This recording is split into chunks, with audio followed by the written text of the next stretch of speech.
En octobre dernier, elle revenait sous le feu des projecteurs avec Le Retour des beaux jours, 8e album d'une carrière commencée en 1988 avec le single Joe le Taxi. Cœur ardent, Trésor, Rendez-vous, ce disque réalisé avec Étienne Dao comprend 12 chansons dans lesquelles Vanessa Paradis donne sa vision du bonheur et de l'amour. On peut en admirer la conception en regardant le documentaire Vanessa Paradis, La soirée, qui a été diffusé sur France 4 et est actuellement visible sur la plateforme France.tv. Le réalisateur a suivi l'artiste pendant des mois et quelques séquences donnent une idée du caractère affirmé de la chanteuse. Comme quand, devant la caméra, elle confie. Bien sûr, il peut y avoir des conflits parce que tout le monde défend son truc, mais on s'engueule pas vraiment.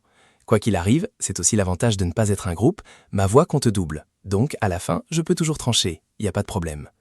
Cette résolution, Vanessa en a toujours fait preuve également dans sa vie privée.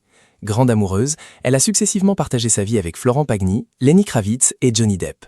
C'est évidemment avec ce dernier qu'elle a conçu ce qu'elle a de plus cher, ses 2 enfants, Lily Rose, née le 27 mai 1999, et Jack, né le 9 avril 2002. Pourtant, en 2012, et après 14 ans d'amour, la star hollywoodienne et l'actrice du récent film T'as pas changé se sont séparées sans esclandre ni scandale. Le mois dernier encore, Johnny Depp confiait combien il avait adoré la famille formée avec Miss Paradis. « Je n'ai que des souvenirs incroyables de cette époque », a expliqué le pirate des Caraïbes. « On m'a laissé le temps d'être un père de tournée. Vanessa donnait ses concerts, vous savez, différentes tournées. Et moi, je pouvais être papa pendant ces périodes. » Quand est venu le temps de se quitter, l'homme qui fut autrefois payé jusqu'à 20 millions de dollars par film a voulu le meilleur pour son ex-compagne et leurs enfants alors âgés. Et ça de 13 et 10 ans.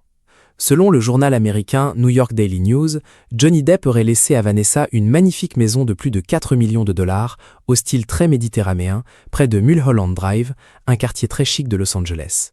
Sur 538,82 mètres carrés, le manoir comprenait 5 chambres, une piscine et un jacuzzi.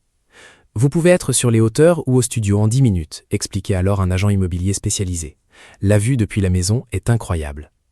À la belle époque, la famille se partageait entre son refuge californien, un yacht, le Vajoli Roja, un appartement à Paris, 4 îles dans les Bahamas et une sublime villa dans le sud de la France, au plan de la Tour, dans le Var. Malheureusement, en 2017, Johnny a dû se déclarer en faillite personnelle et vendre une grande partie de ses biens. Selon ses managers de l'époque, il aurait dépensé jusqu'à 2 millions de dollars par mois. L'histoire ne dit pas s'il a alors réclamé la maison de Mulholland Drive à son ex-compagne. En revanche, il a dû vendre en catastrophe ses îles des Bahamas, son yacht et d'autres biens. Dès 2009, l'acteur avait envoyé un mail furibond à son gestionnaire de fortune, révélé par le magazine US Vanity Fair. « Sache que je vais commencer de touriste vers le 15 février, qui devrait me rapporter 20 millions. J'enchaîne pratiquement sur Pirate 4 pour 35 millions, et ensuite Dark Shadows pour 20 millions.